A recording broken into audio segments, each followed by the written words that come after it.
इकडे अकोल्यामधील भाजपचे उमेदवार अनुप धोत्रे यांना मतदारांच्या रोषाचा सामना करावा लागतोय। 10 वर्षात काय केलं, आता मतदान का करायचं, असा जाब ग्रामस्थांनी धोत्रेंना विचारला। वाशिम जिल्ह्यामधल्या रिसोड मालेगाव विधानसभा मतदारसंघामध्ये अकोला लोकसभा मतदारसंघामध्ये तो येतो आणि या मतदारसंघामध्ये खासदार संजय धोत्रे यांचे पुत्र अनुप धोत्रे यांना उमेदवारी देण्यात आलेली आहे। मात्र खासदार संजय धोत्रे मतदारसंघामध्ये फारसे दिसले नाही, त्यामुळे त्यांचे पुत्र आणि भाजपचे उमेदवार अनुप धोत्रे यांना प्रचार करताना अनेकांच्या रोषाचा सामना करावा लागतो।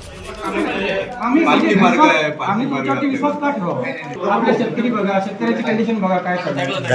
एक एकर सोयाबीन लावायला 30,000 रुपये खर्च येतो, 12,000 रुपये निघताय। मला काहीच बोलायचं नाही।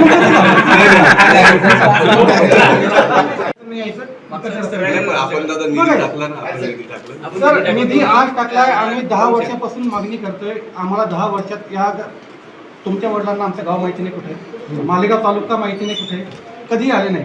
फक्त मग आम्ही मतदानच का करायचं? आता एवढा मोठा आपला हायवे झाला, एवढा मोठा हायवे झाला